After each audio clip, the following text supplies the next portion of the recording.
All right.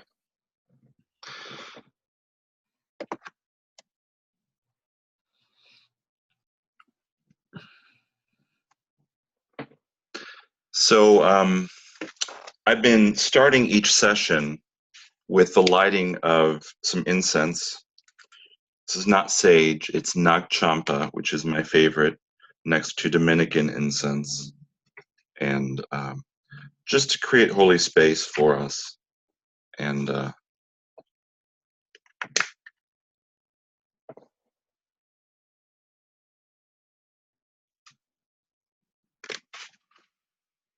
we go.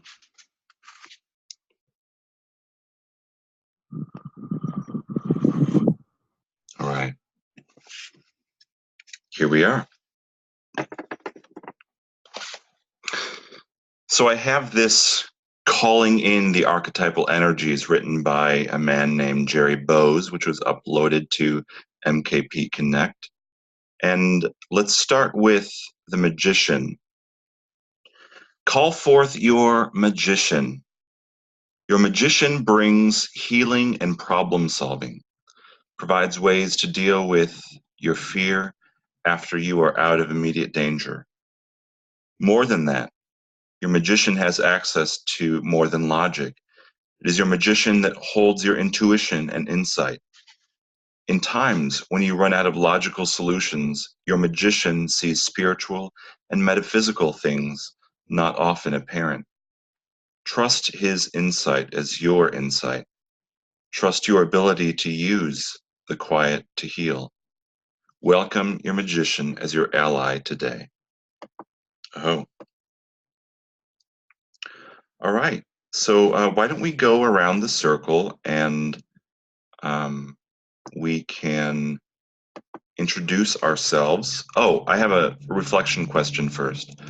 And I think we'll get to this later, in fact, to answer it together. But all knowledge that takes special training to acquire is the province of the magician. It's found on page 98. So where in your life do you relate to those energies? Where in your life do you relate to those energies? Now I invite you to introduce yourself with a name, where you're calling from, the primary feeling you're experiencing, and no more than a sentence to describe different aspects of the magician in yourself, what you know about the magician so far. So I'll begin. I'm Daniel, go by Sage. I'm calling from Wallingford, Connecticut today. My primary feeling is a little excitement. I was tired until I logged on to this, so I'm feeling energized now. And magician, I think, I don't know, I think in putting this curriculum together, you know, that's kind of magician slash warrior. So I guess that's where I would identify right now in my life. And also, I would say, I think there's been magician energy helping me along the way in my career to get me where I am right now. So with that, I am in. Michael Kensing.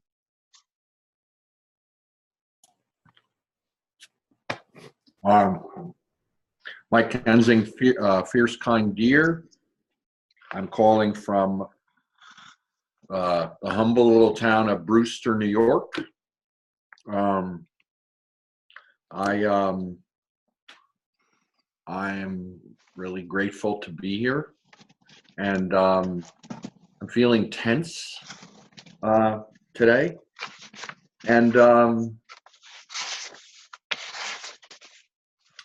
not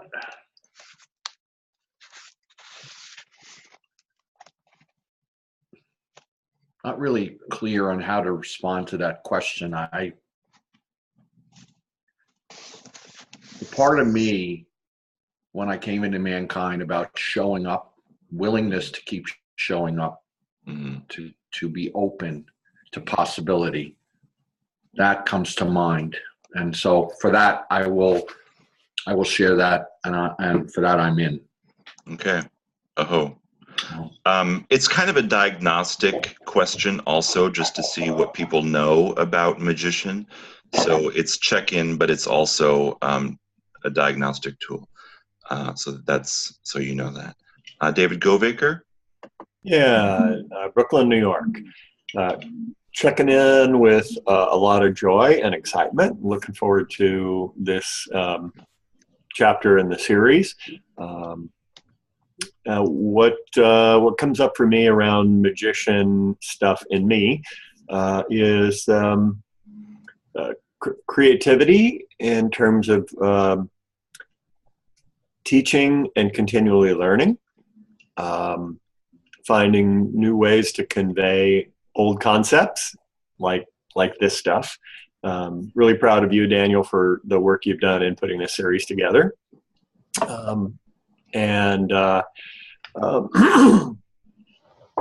in problem solving, I see problems and issues and opportunities in the world, and trying to figure out how can I make a difference? How can I make an impact? And I'm in. David Bird. David Bird, Bear, Indianapolis. If I was a desktop computer and the magician archetype was one of the boards, it would be the big one. It would be the latest and greatest. I seek to know. When I've got a problem, I want to know how to fix it before I start in. How I approach life, even my sexuality, is about wanting to know more than do more. And it's a problem because I've worked those muscles far too much in my judgments, and I've got the other three archetypes I need to invest in. It even fits in MKP, where I went with the LKS and administrative stuff long before I started working on the idea that I might do other things. So I'm in. Happy. Glad to be here. Jacob Shear. You're on mute. Here, let me unmute you. Okay, go ahead. Could you repeat the question? I wasn't here when you asked it. Oh, okay.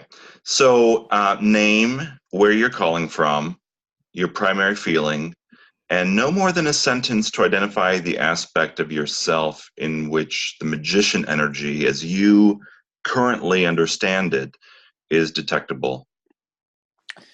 All right. My name is Jacob Shear. I'm calling in from Morristown, New Jersey. I'm feeling openness and joy.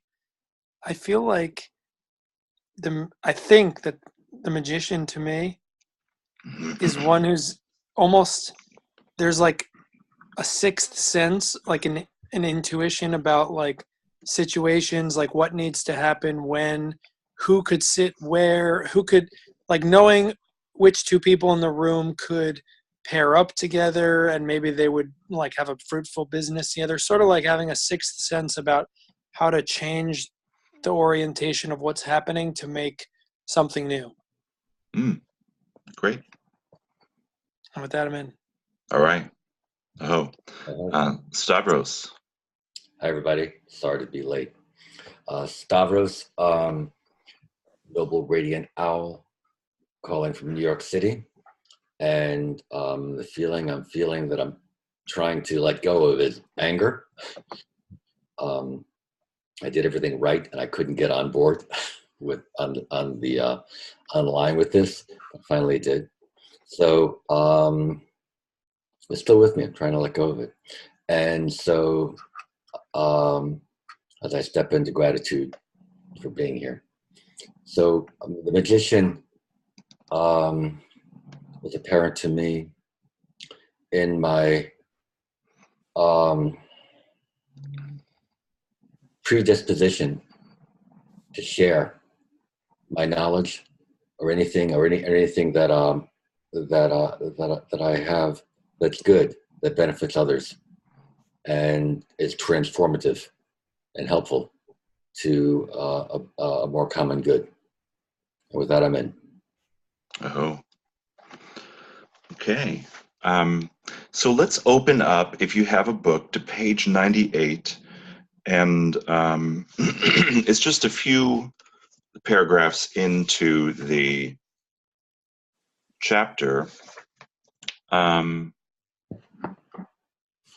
98. At the beginning with the first full. Let's begin with the first full paragraph to the end of the page. So would anyone be willing to read for us? I would. Would you? Sure. All right, thank you. It'll help me get into the group. Great. The magician is a universal archetype that has operated in the masculine psyche throughout history. It can be accessed today by modern men in their work and in their personal lives. Go on to historical background.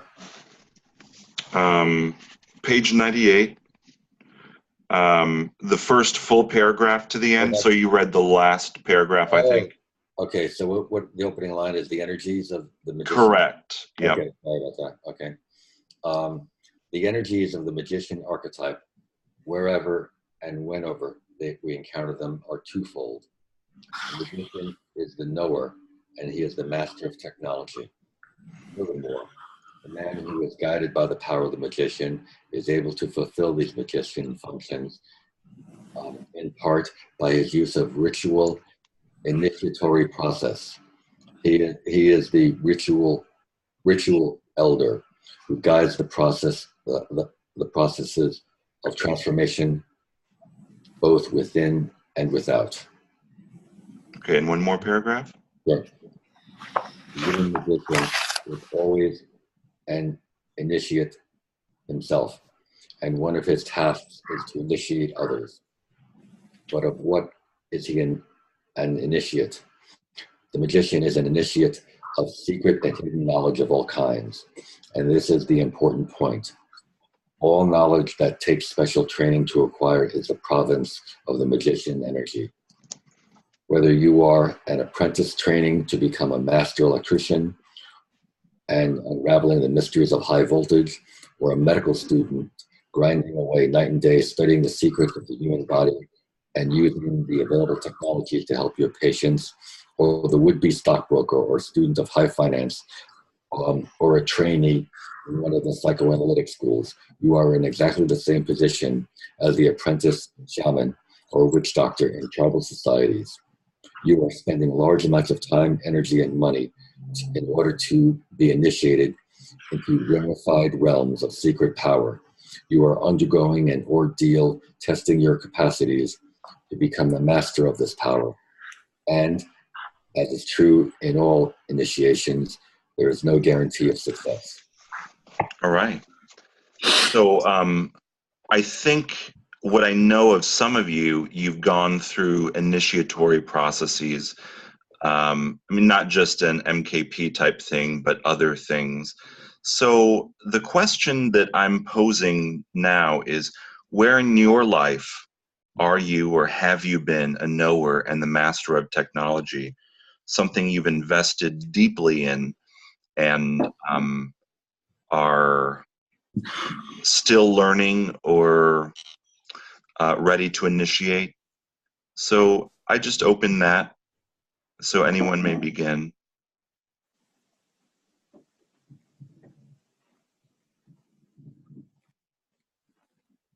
You know, I'm thinking about all I've invested in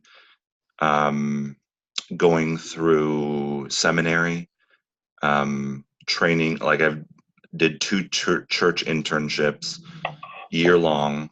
I did 4 year-long hospital internships, you know, to become a chaplain, and not to mention the educational components of seminary and this doctoral degree I'm pursuing. Yeah, Jacob?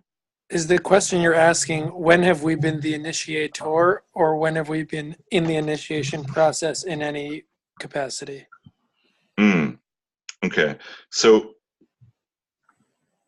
he is both an initiator and an initiate. So for me, so the question is, where have you invested in yourself in a way that you've been an initiate to perhaps become an initiator? How's that? It's good. That's good.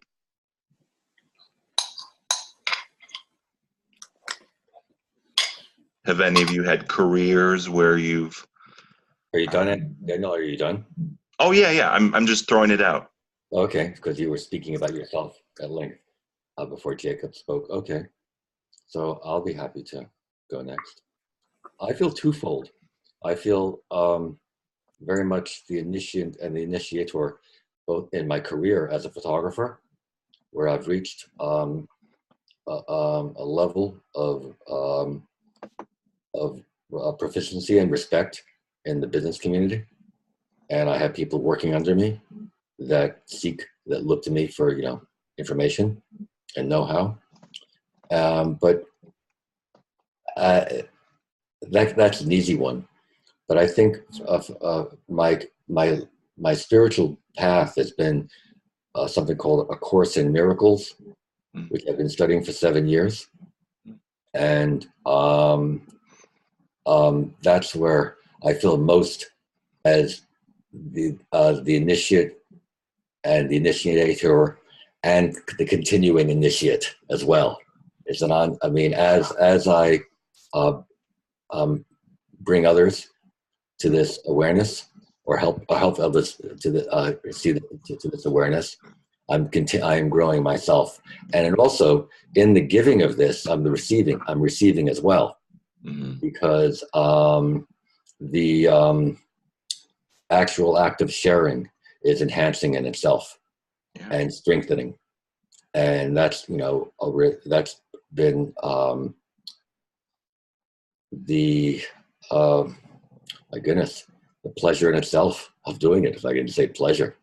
So absolutely, so as they say, teaching is one of the best ways to learn something. Right? Yeah. One more response and then we can move on. Yeah, this is David.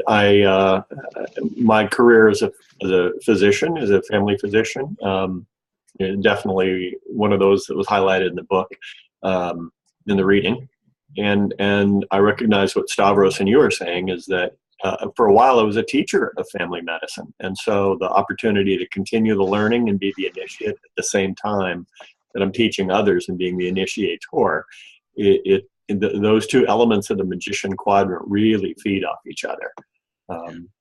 And now leading the New Warrior Training Adventure, definitely a long journey of putting in a lot of time, effort, energy, and money, and achieving a degree of mastery and still learning. Yeah. So on page 99, towards the bottom, it says, the secret knowledge, of course, referring to what we just talked about, gives the magician an enormous amount of power, which we'll talk about later.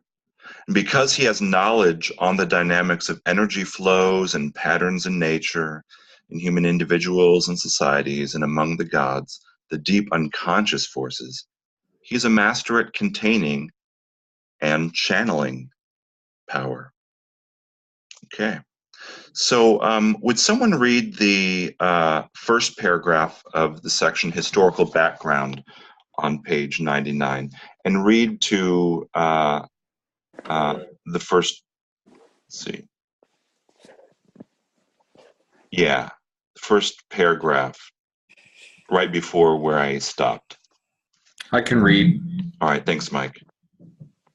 It is thought by some anthropologists that in the very ancient past, the masculine energies of the king, the warrior, the magician, and the lover were once inseparable, and that one man, the chief, manifested all the functions of these archetypes in a holistic way.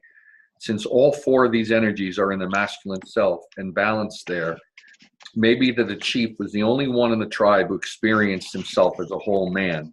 Be that as may, in the Aboriginal societies that still exist today, these masculine energies are already somewhat distinct. There is the king or chief, there are the chief's warriors, and there is the magician, the holy man, the witch doctor, the shaman. Whatever his title, his specialty is knowing something that others don't know. He knows, for instance, the secrets of the movements of the stars, the phases of the moon, the north-south swings of the sun. He knows when to plant and when to harvest, or when the herds will arrive next spring. He can predict the weather. He has knowledge of medicinal herbs and poisons. He understands the hidden dynamics of the human psyche, and so can manipulate other human beings, for good or ill. He is the one who can effectively bless and curse. He understands the links between the unseen world of the spirits, the divine world, and the world of human beings and nature. It is to him that people go with their questions, problems, pains, and diseases of the body and the mind. He is confessor and priest. He is the one who can think through the issues that are not obvious to other people. He is a seer and a prophet in the sense not only of predicting the future, but also of seeing deeply. All right.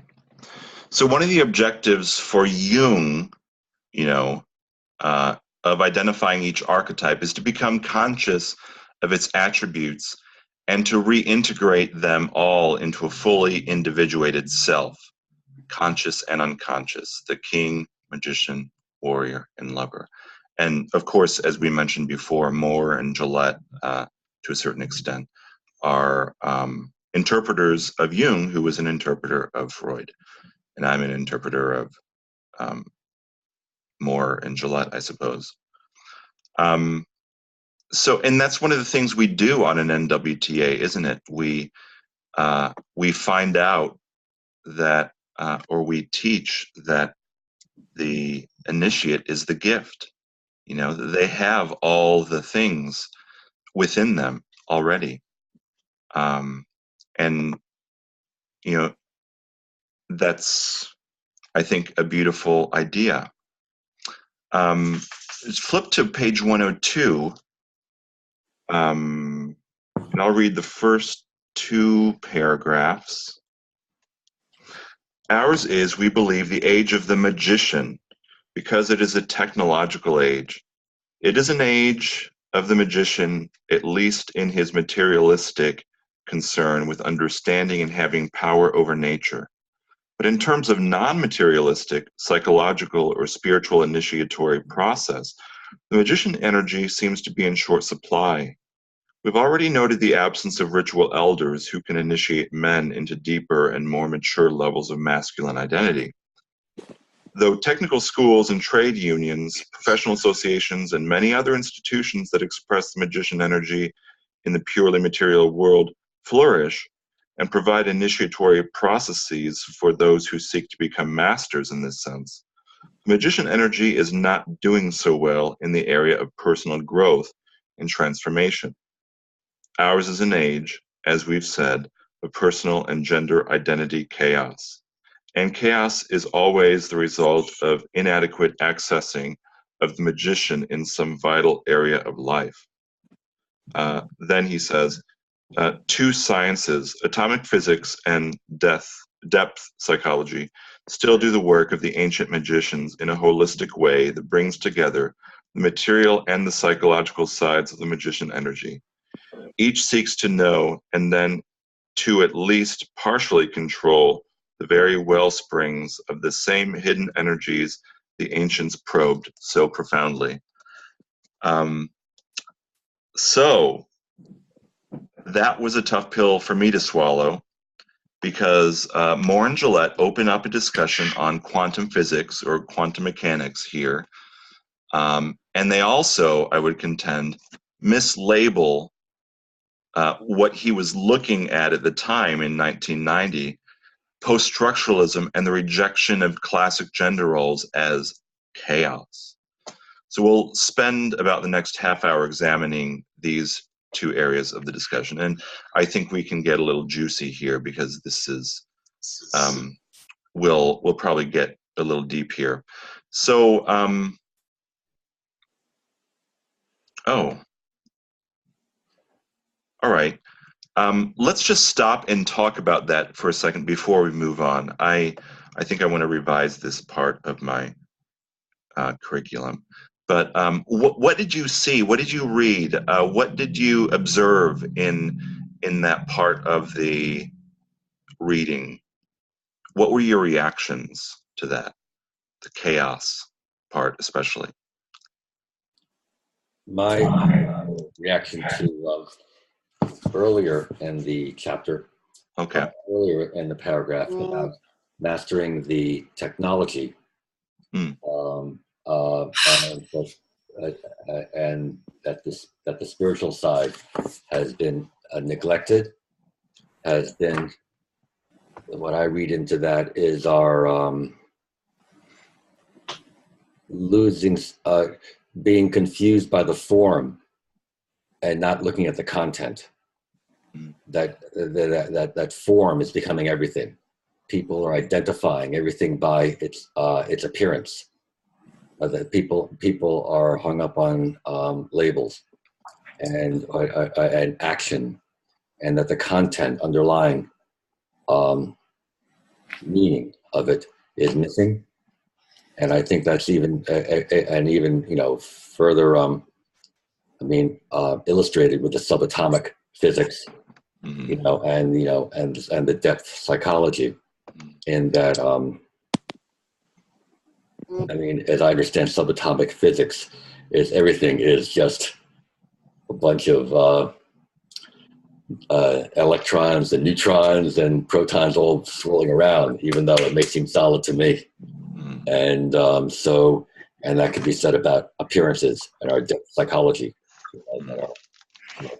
That's what I got out of it. I found the part that you're talking about, Stavros, he was either trying to be they were trying to either be sociologists, or they were making a vague generalization about people. So that's also something to note about that part of the paragraph. Yeah, I agree. Hey, Daniel.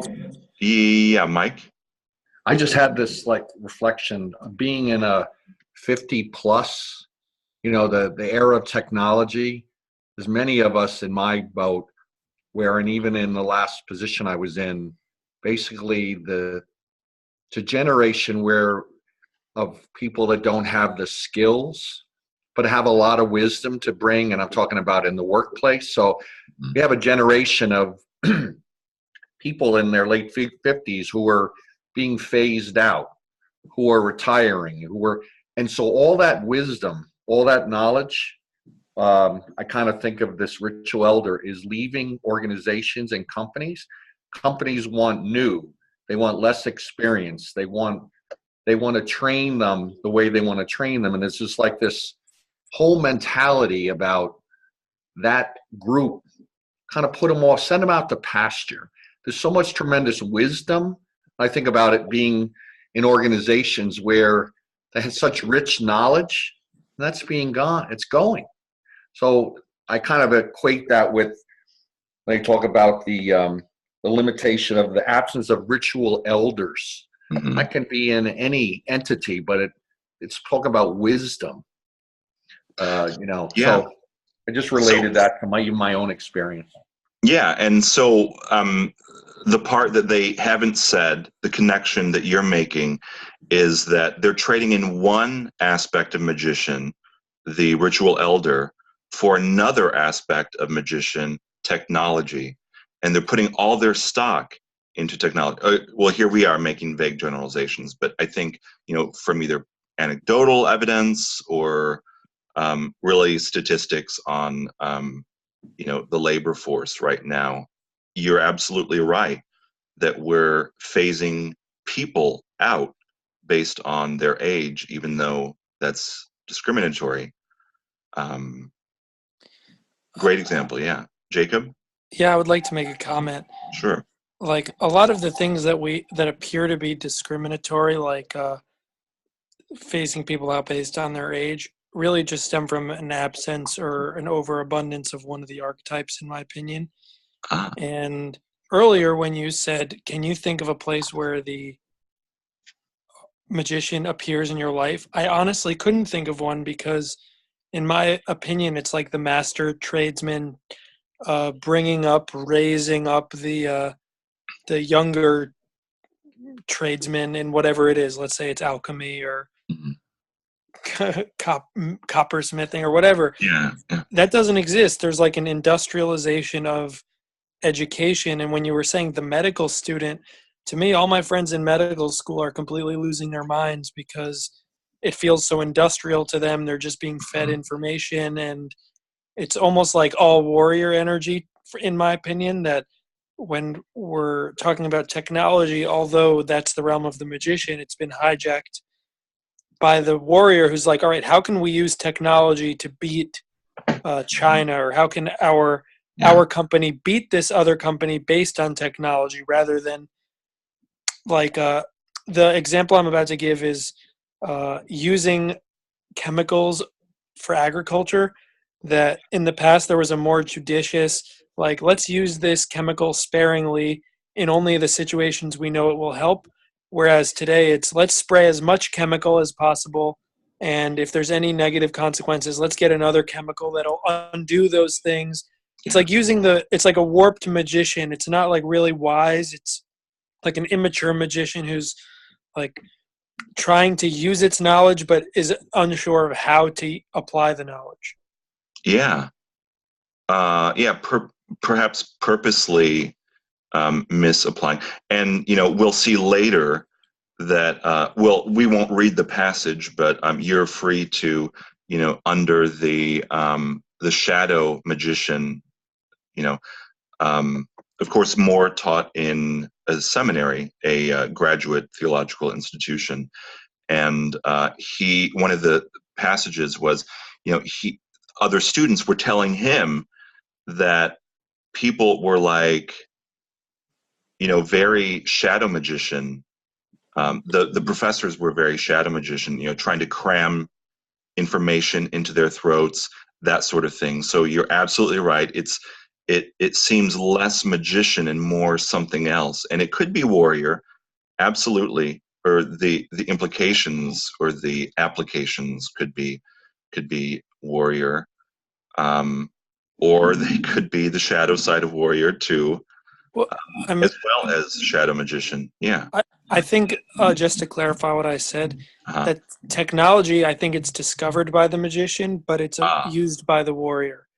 Um, and Ah. so I envision it being like the scientist in the lab, like doing the experiments to find the new source of energy or to find the new bacteria that will eat up all the plastic that's in our oceans, or like the person who's really discovering.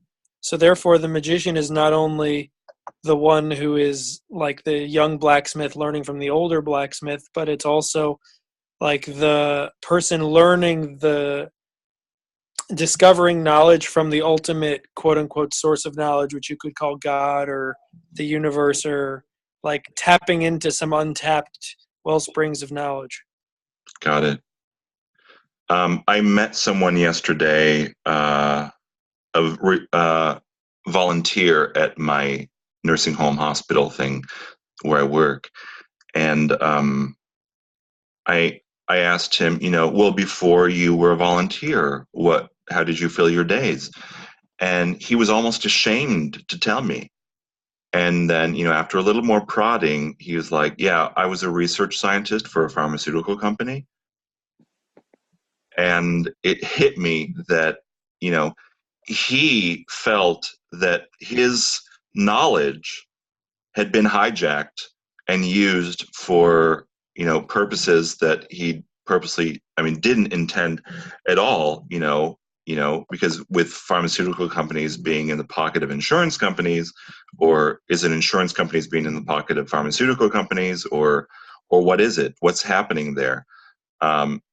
He felt shame about that, and contributing to that mess. So I hear you.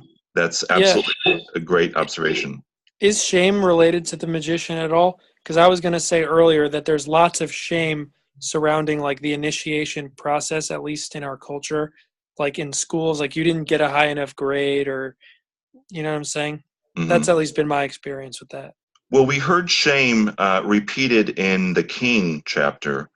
I wonder if shame could also. I wonder with you if shame could creep into other archetypes also, and maybe one of the leader guys on the call would be able to help clarify that. Those who have studied this from different sources than I. Just to put you on the spot on a public video. Well, I think that's. I'll sure. weigh Go in. ahead. You'll bite. My belief is that the king is the decider. He decides what will happen, what he will do. Now, if I want to take a child who's putting his hands on everything and I want him to stay away from a fire, I'm willing to do pretty much anything, including shame him, which rewrites his idea of the world, where he knows if I go over here, I'm at risk. I'm going to feel bad, because an adult was able to shame him from just going anywhere and doing anything. So it's complex in that what he knows is magician, knowledge is magician, but then his future decisions have been changed by that shaming.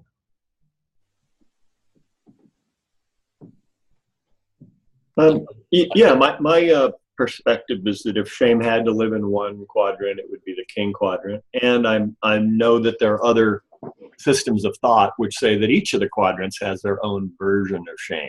Mm-hmm. Yeah, I think that's a really great way to put it too. Thank you. I want to get back to, I had this whole thing on collective unconscious and the connection to between quantum physics or quantum mechanics and Jung. I think that's just all in, ironically, in magician quadrant in me, all head stuff. I'd like to get to the heart stuff, because I was not triggered, but I was like a little offended by this 1990s, maybe, 1990s perspective on gender and sexuality, or as he says, personal and gender chaos. So let me just go into that section.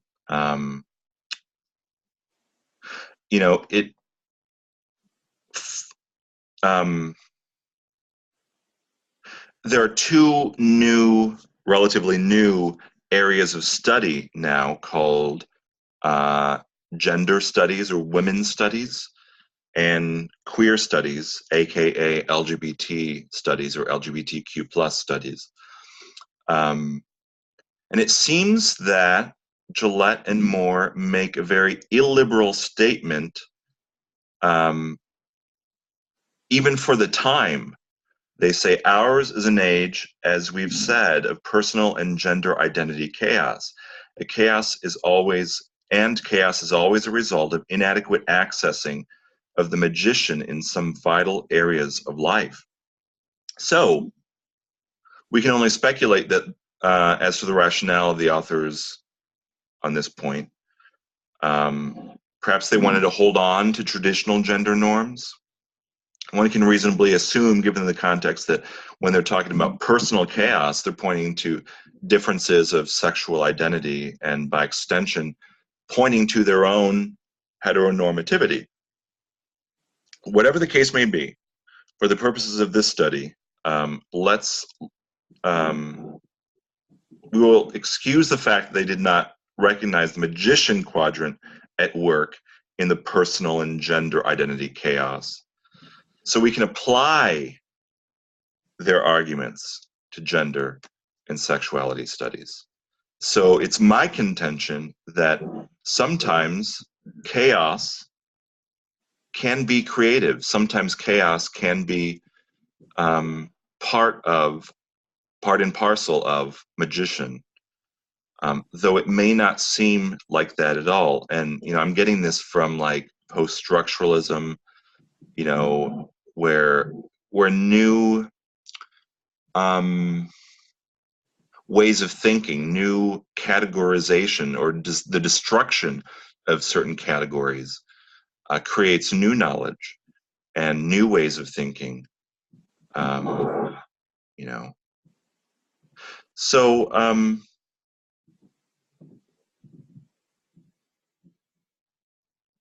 I guess any thoughts as to the? I'm going off script now. I'm just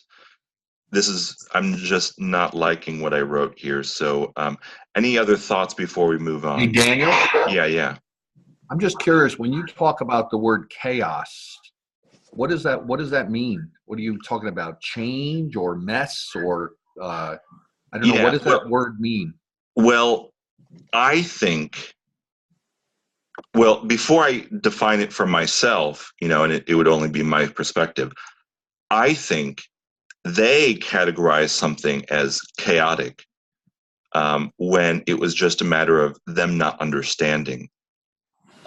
Perhaps they needed greater empathy in the reasons for why there's a critique of gender identities, rather than assume, along with the DSM of old, that gender identity differences or LGBT identities were chaos. That's my contention. Well, I believe that the priests and the church, when they wanted to pretend that they were being kind, instead of saying that someone who was different in how they dressed or acted in non-gender norms, or even to a greater stretch sexuality, they didn't want to say they were evil or sinners. If they wanted to pretend they were nice, they would call it disordered. Yeah. And the disordered was contradiction to what the powers that be wanted to see. They wanted an orderly community where everybody knew their place, everybody knew how they would react, what they would do, who was in charge, all the rules. So that's my take on that. Thank you. It seems to me this concept of order and chaos is all part of the evolution of knowledge, which is magician territory. And we all have a cognitive framework, a way of explaining things that works. And the job of the magician is to expand that a bit. And so, in the old days, whenever that was, there were two sexes and two genders, and they went together. And then along came some folks who were going to be outside of the norm, i.e., outside of that tree of knowledge's way of explaining things. And of course, the first few facts, the first two explorations that come along, don't fit into the order, as David Bird was saying. And so that it looks chaotic because it's not following the order. Then, as the magician discovers more facts and more knowledge and so forth, then we can revise the story of how we think things work. Mm-hmm. That instead of two genders and two sexualities and two everything, that Kinsey said, oh, well, there's 7.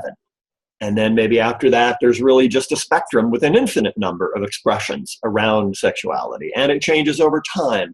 So the model evolved with time. These folks may have merely been reflecting that there wasn't as much knowledge and thought yet about the non-binary perspective we have today. Mm-hmm. They were seeing it more from a binary place with some exceptions, and that might have looked chaotic to them. Yeah. It was order in evolution. Mm-hmm. Order was coming as we knew more. Yeah. And the categories with which they were thinking had to be destroyed by other people, and something else had to be either constructed or questioned. You know, and now, 30 years later, LGBTQ plus people have their own history. They have influenced, they brought together different disciplines of thinking, like academic disciplines like literary theory, history, biology, sexology, sociology, anthropology, philosophy, theology, biblical studies, ethics. And they influence all of those areas of knowledge also. So in its own right, we kind of have a new discipline. And yeah, Jacob, were you raising your hand? Yeah, I was. I think you just addressed what I was going to say, which is that I guess I had a want, which was that I heard you make a critique of Gillette and Moore, and I was thinking, well, what would be your response to that? And then you just said it. So that was the first part, and the second part is chaos. To me, is just lack of order, lack of there's a clearly defined something that I can understand, at least for me, and I don't actually think they're wrong. Like, we just have this idea that chaos is bad because we can't control it. But like, if you look at our health system, you could say we have health chaos right now. If you look at like a lot of things, you could describe it as chaos. So I don't actually think they're wrong, but maybe we're interpreting their words as that they're judging that there's chaos. Value judgment, correct. That these guys are. I mean, there's strong quotes around what I'm about to say. Old, like more like old-fashioned, like that they're very old-fashioned in their way of thinking, and that just reflects the history of MKP, where in the past they tried more conversion therapy style approach towards sexuality, and then they kind of did a 180. I don't know how much you know about that, but I've just heard that in the past they were less open towards people with different gender and sexual identities than they are today. MKP as a group. Not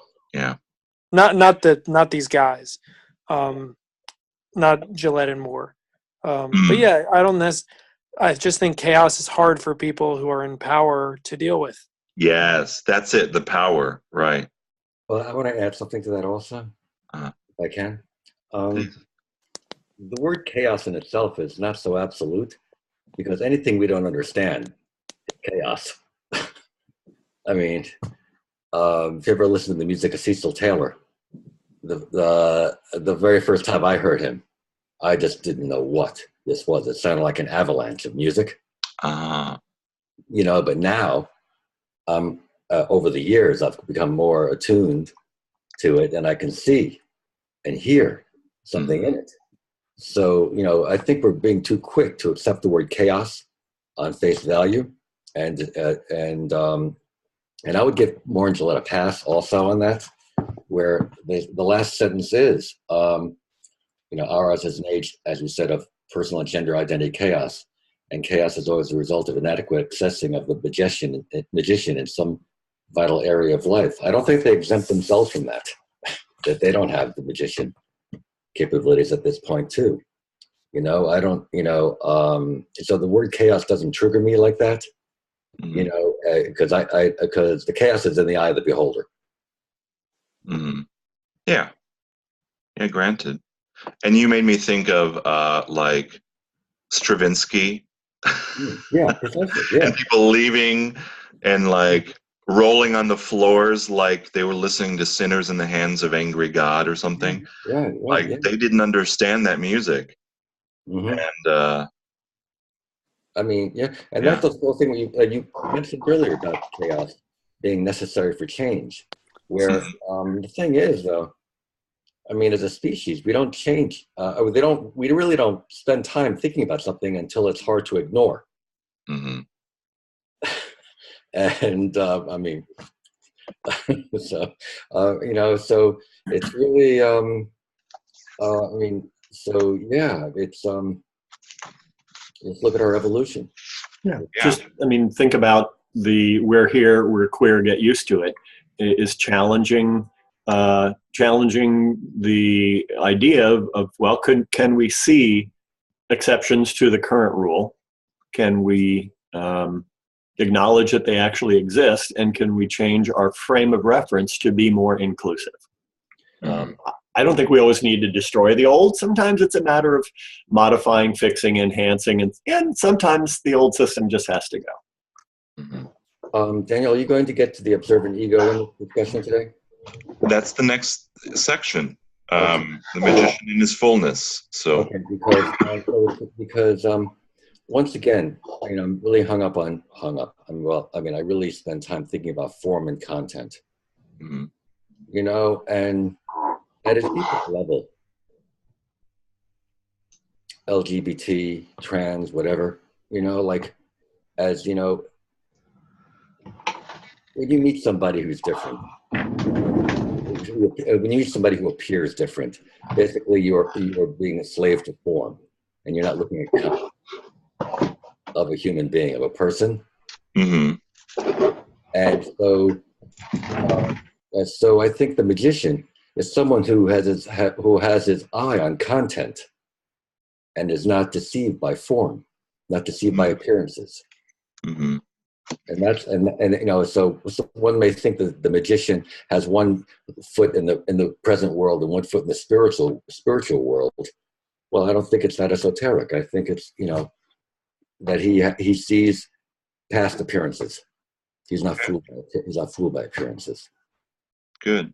Yeah. Jacob, did you have your hand up again? Yeah. I just really wanted to dovetail on everything he said. That I think it's the Hopi Indian tradition. They have this figure called the Trickster, and he dresses differently. He walks around backwards. Most of the times, it's a woman actually, who is just there to throw everyone off, kind of give them a little taste of chaos. Because don't get too comfortable. You think you know what this world is, but really you have no idea on the grander scheme of infinity, and like on the grander scheme of viewing it from the top down. We have no idea. So they would walk backwards. They would like say things at inappropriate times, and they were actually given a pass by the elders, by the rest of society, because that was their function in society, was to kind of throw a little chaos into the mix. And I think we're actually lacking that today, that everyone is so desperate for something to grab onto, something that helps them feel like they know what is what. But more and more society is kind of giving them the trickster of, like, I think chaos is necessary. That's what Stavros said that I think is really key. It's necessary. Yeah, sure. And I mean, just to reiterate, I'm disagreeing with the assertion that chaos is the result of lack of magician energy. What I'm saying is that it's perhaps a result of having magician energy. So, yeah. Let's go forward to page 107. Would a volunteer be willing to read the section marked Magician in his fullness, beginning on page 107, though, with the sentence, magician archetype in concert with the observing ego. And we'll end with a paragraph that ends on the top of page 108. So that's three full paragraphs. Maybe someone who hasn't read yet.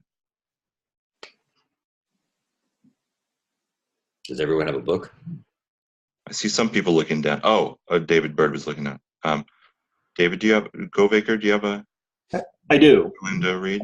The magician archetype, in concert with the observing ego, keeps us insulated from the overwhelming power of the other archetypes. It's the mathematician and the engineer in each of us that regulates the life functions of the psyche as a whole. It knows the enormous force of the psyche's inner dynamics and how to challenge them for maximum benefit. It knows the unbelievable force of the sun within, and it knows how to channel that sun's energy for maximum benefit. The magician pattern regulates the internal energy flows of the various archetypes for the benefit of our individual lives.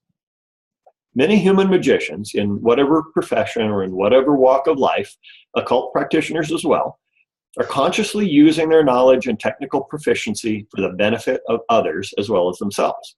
Doctors, lawyers, priests, CEOs, plumbers and electricians, research scientists, psychologists, and many others are, when they're accessing the magician energy appropriately, working to turn raw power to the advantage of others.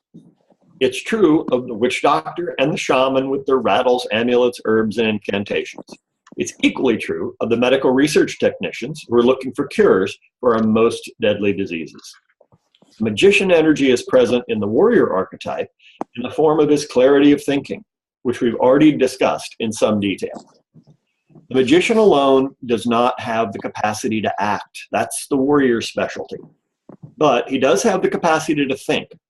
Whenever we're faced with what seems like an impossible decision in our daily lives, who to promote in the company when there are difficult and complex political considerations to be taken into account, how to deal with our son's lack of motivation in school, how to design a particular home so that it meets both the client specifications and the city codes, how much to reveal to an analyzand about the meaning of their dreams when we see him headed for crisis, even how to budget in tight financial circumstances. Whenever we do these things, make these decisions with careful insight and careful and insightful deliberation, we are accessing the magician.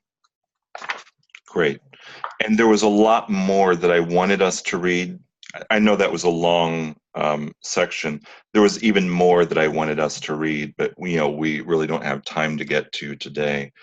But any thoughts before I pose a question to you? Any thoughts, initial thoughts to the reading? Stavros, I know you wanted to talk about the ego, the observing ego. Mm-hmm. Yeah.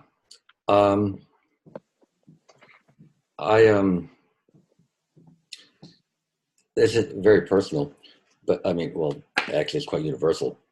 But the observant ego, and when they're talking about the of being aware of the self, they do use a capital S, which is something that that struck me because that's the way I look at it also in terms of our self with small s and our self with a capital S. Mm-hmm. And the observant ego, to me, I mean, speaking personally for me, until I became in touch with my higher power, all of this was the ego talking to itself, the observant ego. In that that there wasn't anything transcendent about it, except that anything more than just looking in the mirror. That was still very limited. And that to transcend to a higher power than ourselves, to see ourselves as an extension of a higher power, and that these are behavioral aspects of this embodiment of it, of that higher power. With that, absent of that, the four archetypes don't hold any water for me. The four archetypes, I mean, this is for me personally, I can't grasp it any other way than to see myself as created by God, and that everything else is adopted. Yeah. So the observant ego gets a lot of credit, but I think it's misidentified, with just being a higher self, or a higher, so that's just my bone to pick with it. Yeah.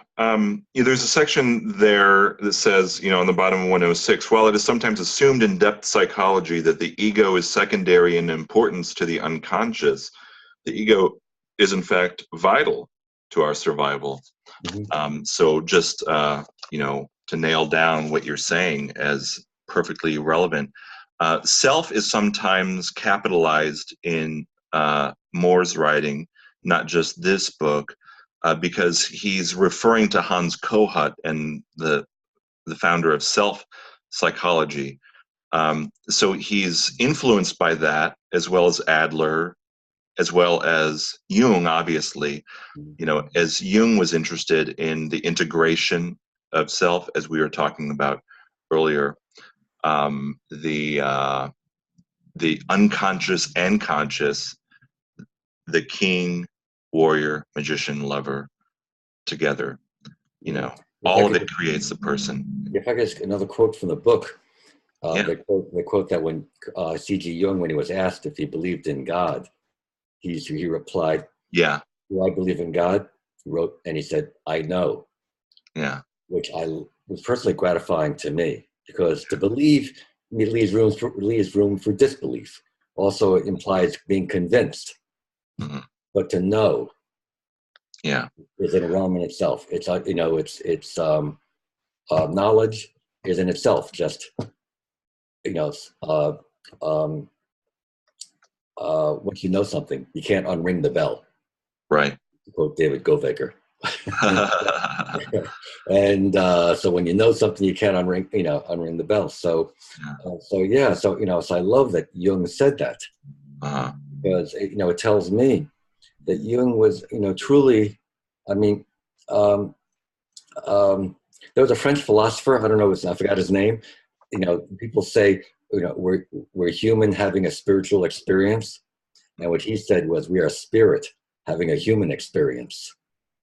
Yeah. And having that as a frame of reference just makes sense for everything for me. Yeah. It includes particularly the archetypes. I'm going to reread this book. Thank you, Daniel. I mean, I read this book years ago, and I'm going to reread it from cover to cover again. Yeah. Based on inspired by this. Any case, Yeah. it's for a long time, and you had a question to ask. Go ahead. Yeah. Someone had a question to ask? You had a question to ask. Oh, no, I just wanted to agree with you again that, Jung is a monotheist, and everything he writes is written, with the assumption of a God or a divine. Yeah. And, especially, and people are like, wait, is the collective unconscious, a substitute for God? Like, is the, and he's like, that's not where he's coming from. I agree. That's not Jungian. Yeah. Mm-hmm. So, a reflection question. The magician is the brains of the operation, the archetype of awareness and insight, and thoughtfulness and reflection. So where in your life could you use the magician energies that solve seemingly impossible problems?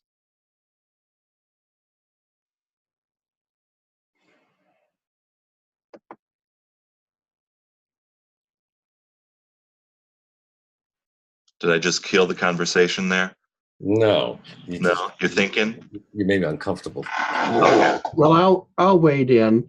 I searched for what I was going to do in college, and when I hit upon analytical chemistry and specific quantitative chemistry, I knew I'd hit a home. In other words, I could do something and I could repeat it over and over. I could make a solution and I could identify it to 4 significant figures reproducibly. So my magician just loved there is order in doing this, and ways of learning more. So it was a very good career from 74 until 2 years ago. Now the part where you grow for me is some things are not predictable. And knowledge isn't knowing I can always going to see this happen. I can predict what's going to happen. But, the quantum mechanics, the idea of what's going on, the thing that scared a lot of people that reveled in Newtonian physics and other ways of saying there's order and predictability is when you get down to a small enough realm, you don't know. It's a cloud. It's only a place of predictability. And you can't measure something's speed and position at the same time. It just doesn't work. So the magician going forward for me is in letting go of what's certain, and then just kind of going with whatever is vibrating or might be a possibility. I hope that made sense. Mm.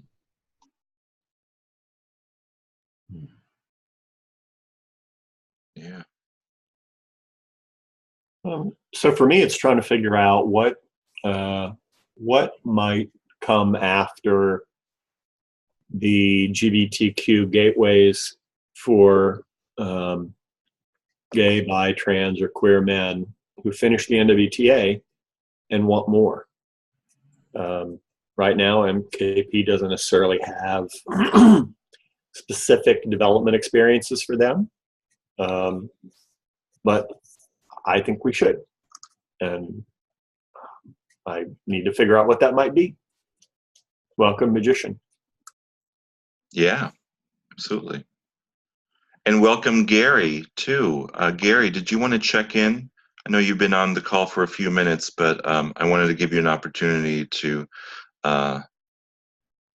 claim your space here. Should I unmute you, or are you in a place where you can be heard?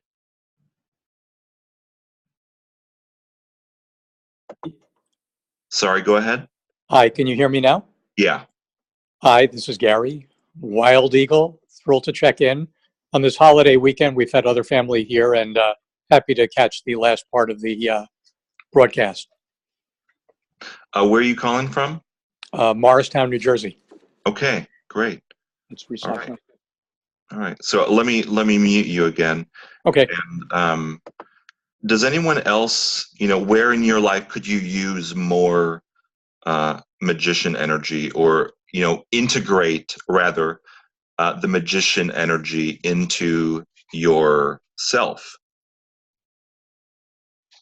It's there, just needs to be integrated, perhaps.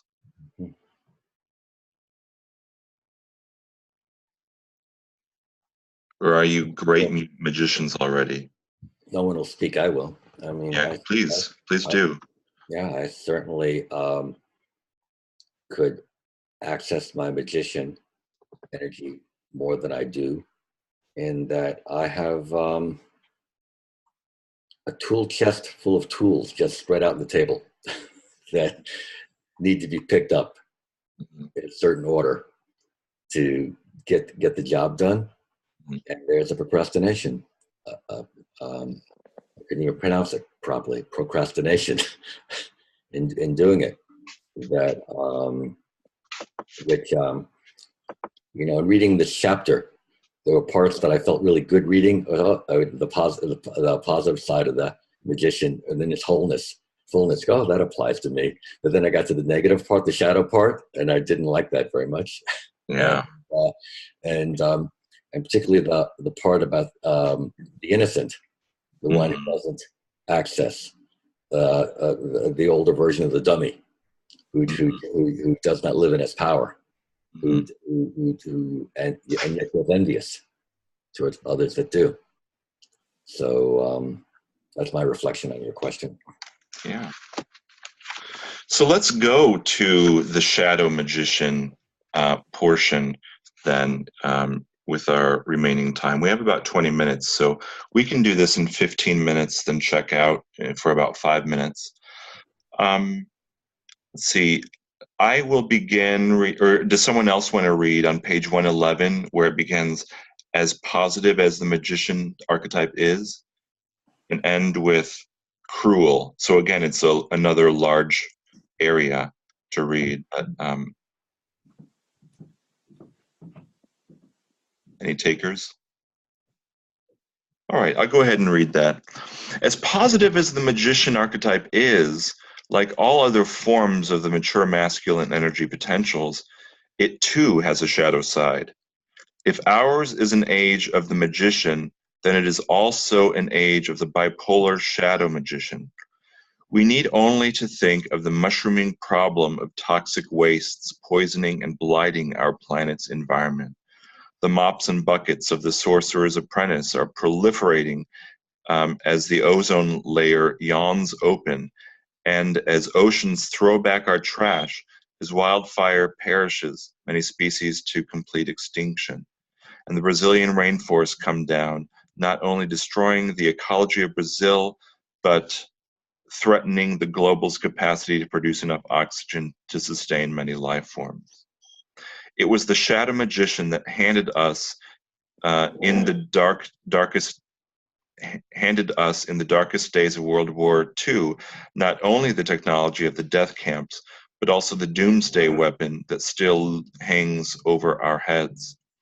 Mastery over nature, a proper function of the magician, is running amok, and with incalculable risks that we are already beginning to feel. Behind the propaganda ministries, the controlled press briefings, the censored news, and the artificially orchestrated political rallies lies the face of the magician as manipulator. The active pole of the shadow magician is, in a special sense, a power shadow. A man under this shadow doesn't guide others as the magician does. He directs them in ways they cannot see. His interest is not in initiating others by graduated degrees that can integrate and handle into better, happier, and more fulfilled lives. Rather, the manipulator maneuvers people by withholding from them information they may need for their own well-being. He charges heavily for the little information he does give, which is usually just enough to demonstrate his superiority and his great learning. The shadow magician is not only detached, he is also cruel. So, my reflection, it is entirely possible for people who are living in the magician energies to work alongside people who are accessing shadow magician energies. Think of all the elected officials out there, maybe just one. It is almost too easy to determine whether someone is operating out of a place of genuineness and authenticity or out of manipulation. More on politics later. Without demonizing any one person or even an entire political party, can you think of examples from your own life of a manipulator? And remember, we're being recorded here. I just want to tag in the story of Kodak. And the magician there believed that if they asked everybody, what do you do? What's your job? How do you do it? That they could write protocols and procedures. And then they had captured everything they know to be able to manufacture, what was a very important product, film. And so then they laid off all the old workers, as I think Stavros was talking about earlier, only to find out that it was not something that could be captured in work orders and pick lists and procedures. Mm. Oh. Anyone else thinking of any? And I'll tag right into your question.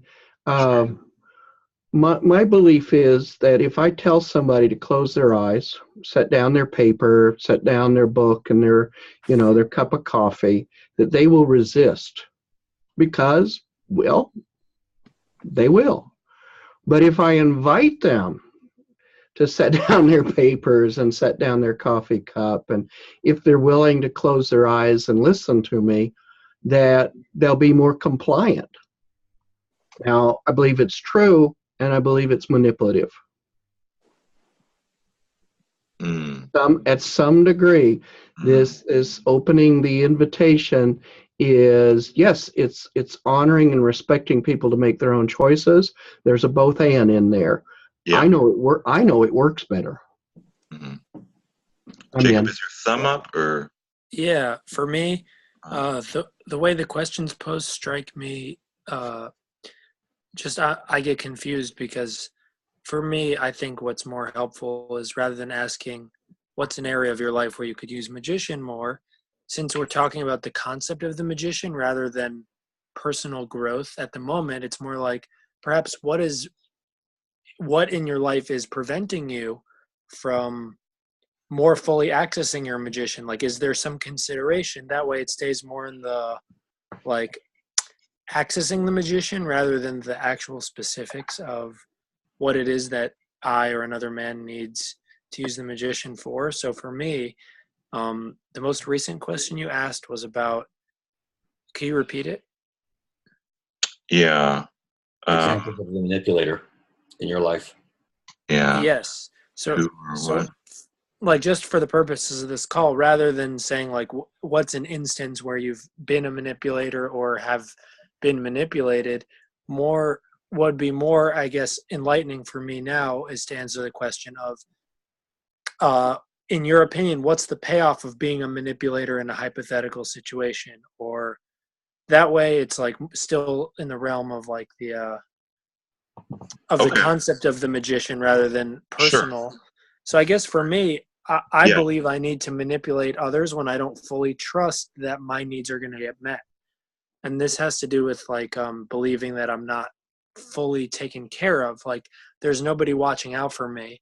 So the only way to take care of myself is to manipulate somebody else to get what I want. And I know that the price that I'll pay is I ignore the price I'll pay because I'll get the immediate reward. Okay. All right. If I could just comment on something that David said about manipulation, about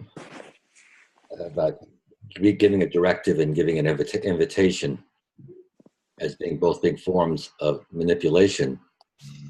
I think once again it's a question of form and content, because whether or not it's invitation or a directive, if the content is to get your needs at the expense of someone else, or the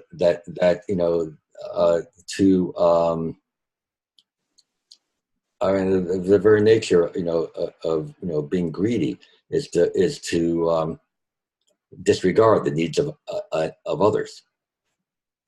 So so it's the content of a manipulation, not the form. Mm-hmm.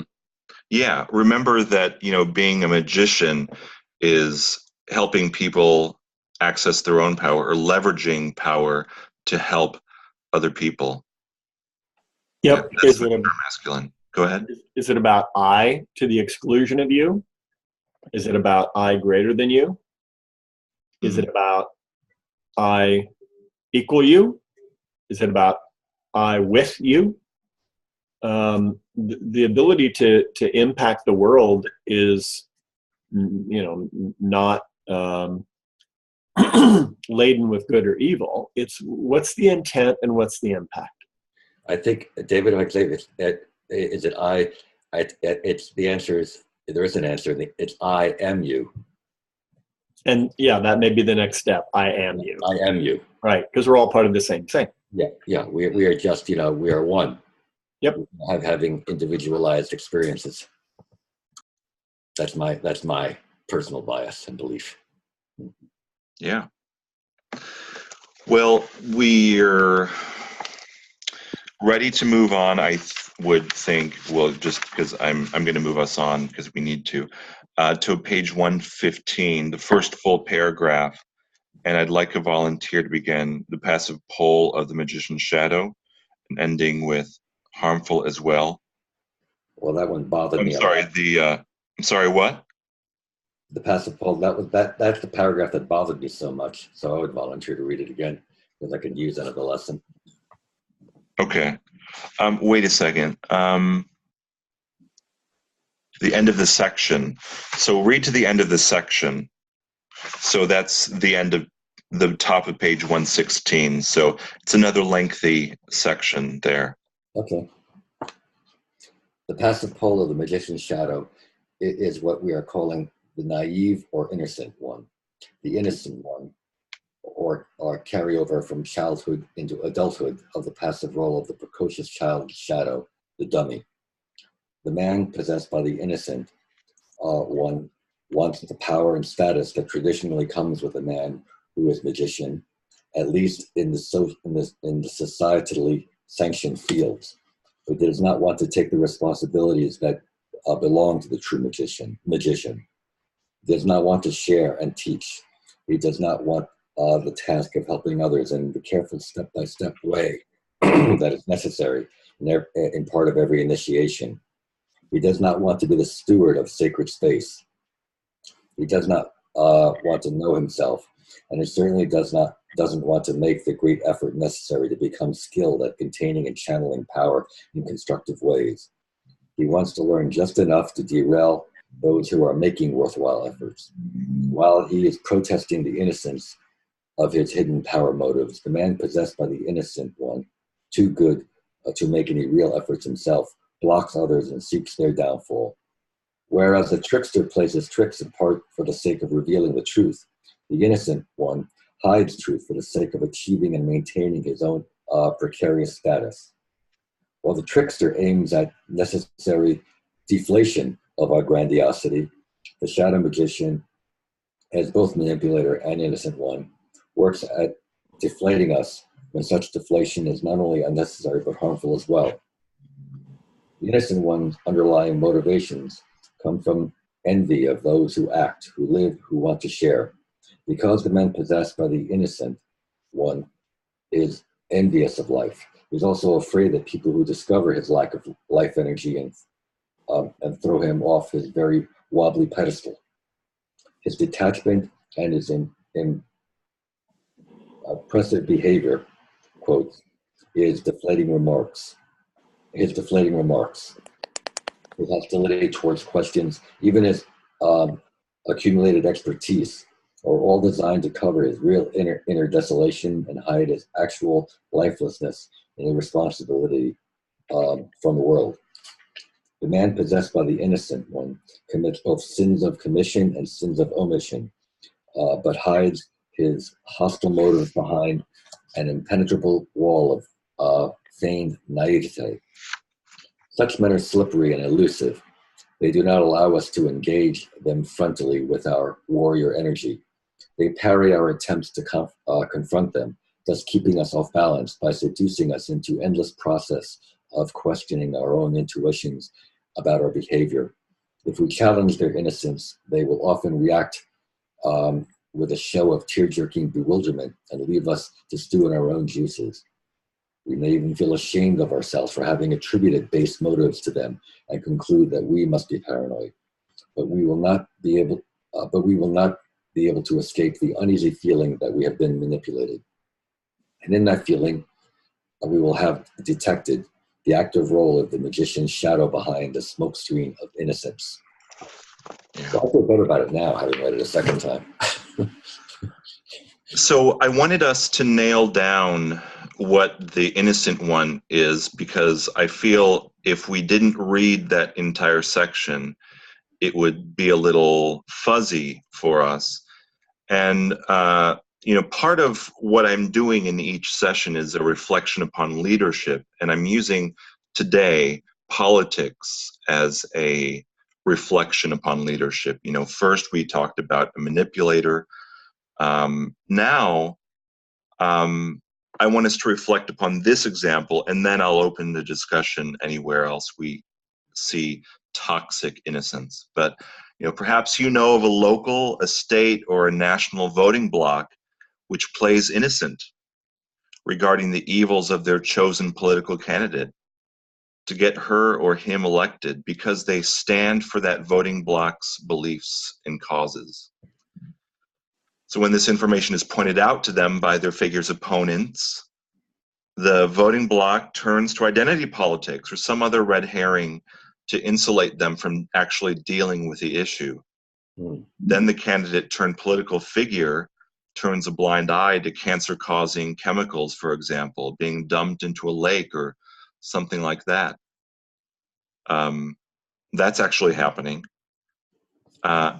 So the innocent one, the denying innocent one, can be very destructive. And as we're seeing right now, especially if practiced on a large scale, it can be lethal. Are there any other thoughts about toxic innocence and where we can identify that in the world? I'm just wanting, the reason I'm asking you these questions is because I want us to be able to identify exactly what he's saying or what they're saying in this book and apply it to our own lives. Otherwise, why are we doing this? You know, I don't want it to just be a sterile read something, but I want it to have some kind of application to our lives today. So, any other examples of toxic innocence? Daniel, Yeah. I'm confused if your question is global or personal, because you just cited a global example in politics. Oh, right. You're asking us to speak about on a personal level, or what we see on a global level. In your experience, what you observe, that could be from your personal life, or it could be what you observe elsewhere in your life, like on a global scale. Well, I just see, and we keep in the thread of politics, I see this false equivalency being thrown out in every example. You know, in any case, in any kind of confrontation, it's well, what about this? You know, like, you know, Right. I mean, the most glaring example with Donald Trump, and so, well, what about Hillary? You know, like this deflection. But the emails, yeah. Yeah, like there's always a deflection of what aboutism, what about. So, you know, so it's the red herring of false equivalency, of, you know, that one transgression is equivalent to the other, and therefore, you know, even if two wrongs don't make a right, if you put 3 or 4 of them together, maybe you got something. So, but just on a personal level, and it's really something for me to sit here with David Govaker on my screen, because you know, I have such tremendous regard for David and for you, and because, you know, what was disturbing to me about that paragraph was you know, I mean, David, you know, I see as a man of action, really doing something, involving himself in the community, you know, doing the, you know, the heavy lifting at a day-to-day level, minute by minute, and my lack of involvement, you know, my lack of commitment, you know, of joining that, you know, where it's the innocent or the dummy, of not believing in my own power, and or maybe David doesn't believe in his own power either, but he doesn't pay attention to it and just goes ahead anyway. I don't know. So, but in any case, globally, personally, that's my answer. Yeah. And, you know, I think that what your last example was, it's more of abdicating responsibility. So that would be more king energy. And perhaps you need to step into more of, you know, or as David Byrd would say, I invite you to step more. I know, I'm terrible. Yeah. Yeah. Yeah, I think for me, the difference between the abdicating king and the innocent magician is one has to do with action and the other has to do with rhetoric. That the magician is really great at explaining why he's innocent. That if somebody accuses you, rather than taking action or not taking action, it's more like, I can defend myself against you really skillfully about why I'm innocent. And I think that's the archetypal energy. It's like a little kid who broke a jar of cookies and says, I didn't do it, even though there's no plausible alternative. It's just the I didn't do it, I'm innocent feeling of they feel like they're under attack, and the only way that they know how to defend themselves from the attack is rather than counterattack, like get angry at the person, which I believe would be a warrior, like to throw anger back at the person, or I don't know what the king would do, but I think the magician in the shadow could potentially, in this case, say, look, I didn't do it, or maybe, look, I did it, but let's make a deal. Like I'll pay you off, so let's be hush-hush about this. I feel like those are both aspects of the magician. Maybe the second one's not, but I don't know about politics.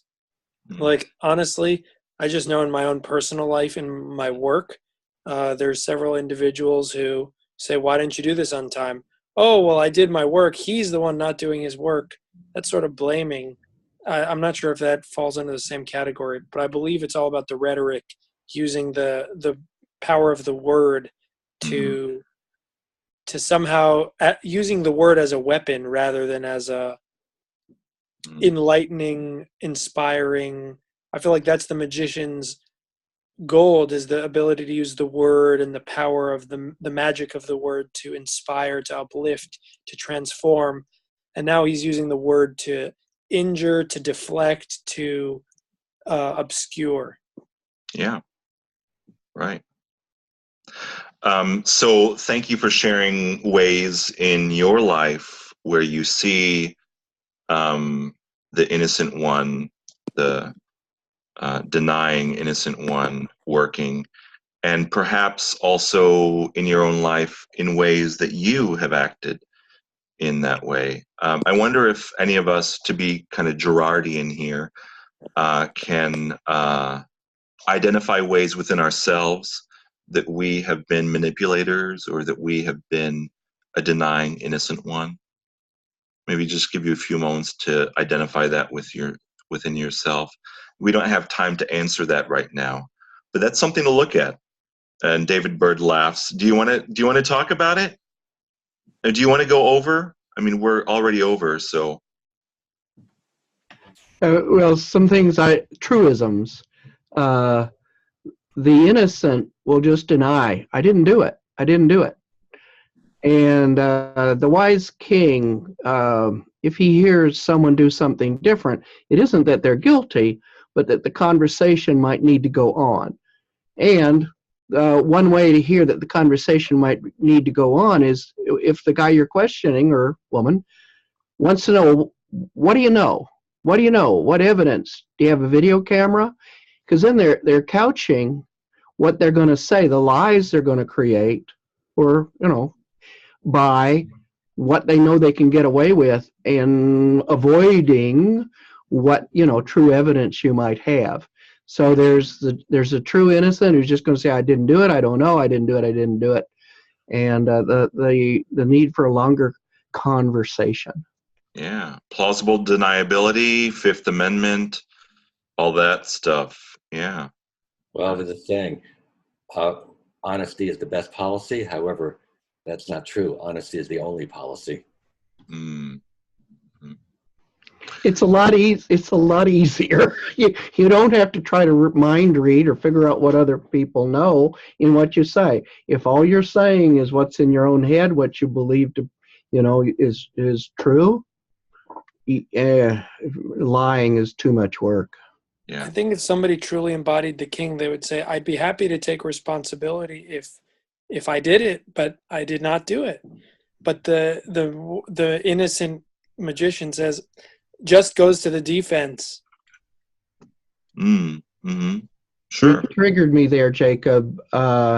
Somebody once did something counter to the rules and regulations of MKP USA.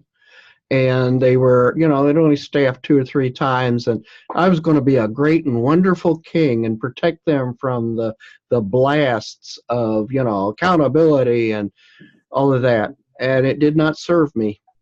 It did not serve me to take full responsibility. I should have said, I was the leader. Let's look at what this man was told and what he actually did, because he needs to take some responsibility too. Mm. Beautiful. Oh, yeah.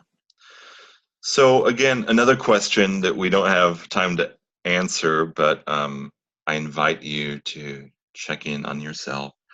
And this kind of goes along with what Jacob was hoping that we would get to today.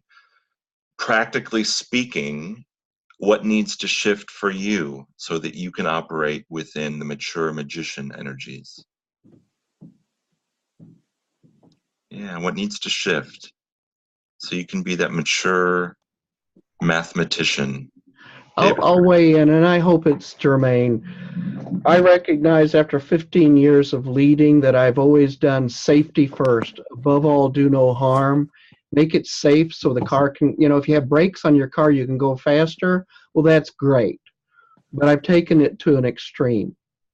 And so it's been magician, looking for risks, controlling things, tamping down anything that might look like conflict or unreasonable waste of time, and sticking to the outline and staying on time.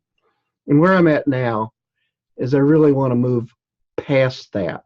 I know enough. It's my strong suit to know and the weekend and to make it safe. But it's time I stretch my muscles on being perhaps inspiring. Or maybe even a little bit flamboyant. So that's a stretch for me. That's on my mind. Thank you. Yeah. Maybe creating opportunities for connection and other lover stuff. Yeah. So by the way, your sign, Hey, Daniel? choose to accept it. Yes, Mike? I'm sorry. I just want to interject something. Okay. You want me to hold it or you want to share? No, go I'm ahead. sorry. Go ahead. No, I just realized this was, I was finding myself that I appreciated listening. I was a little bit felt a little bit much for me. It was a lot of information. Part of it is because I think for me, and I've been, I'm in a couple I groups, and I've seen actually King the first time the other night, and which was pretty awesome. But I don't have, I think to be a magician, I have certain innate sense of myself and my gifting, whatever. But in terms of, I think for me to really embrace a magician, I have to have a deeper belief of myself and my own giftings and my own respect and admiration for myself. Because I found myself, as you guys were sharing, the voice was in my head. You don't think enough of yourself. You don't honor enough of that you even have these abilities or giftings. And as I was thinking that, I found myself listening, but I was feeling overwhelmed. So I just wanted to interject that. That was my kind of takeaway. Anyway, thank you. Oh. So the assignment for next week, and thank you, Mike, is Chapter 8, The Lover. So if you choose to come back next week, which I hope you do, and if you have the book, pick it up at Chapter 8 and the conclusion, because this will be our last Zoom call next week. All right. So as you leave this work, what? I'm sorry to cut you short. I said thank you very much, Daniel. I'm sorry. Oh, thank you. Yeah, you're welcome. Finished, but you had more to say. Yeah, I do. Yeah, I have to go. So can I check out? I have a time commitment at 1:40. Let's go ahead and check out then. All right, Jacob. Checking out with gratitude and optimism. I'm out. All right. Take care. Bye. Mike Kensing, do you want to check out? Yeah, I just I'm grateful, even though I'm a little bit overwhelmed. And you're a blessing, Daniel. Appreciate all your work and your energy, and it's very powerful. I'm glad I've been a part of it today. With that, blessings to all you guys, and have a happy Easter if you're celebrating, and blessings. With that, I check out. Oh, David Govaker. Checking out with joy, pride, admiration, and even deeper understanding. Thank you very much, Daniel. Great job, and looking forward to next week. And I'm out. Oh, David Bird. Loved it. And integrating the idea of the mature masculine and manifesting the archetypes, opposing the shadow, bipolar shadow parts of the archetype. It's great to go deeper, and that's what this has allowed. And thank you. I'm out. Oh, Stavros. Stavros, Noble Radiant Owl, checking out, feeling happy and grateful for this rich material, which is being fleshed out. And blessings to you, Daniel, for initiating this, and David Govaker, for blessings to you for first bringing this book to my awareness a couple of years back, and 2015 to be exact. So good to see you again. And with that, I am out. Oh, and Gary. Gone. He's on mute. Oh, okay. Hi, can you hear me? Yeah. Gary, checking out with gratitude for being exposed to some new ideas, new concepts, things I'm interested in learning more about, and appreciate being able to log on to the last third of the call. Have a great weekend. You too. And please check out the first part of the video when it's posted on YouTube. I'll send out the link later.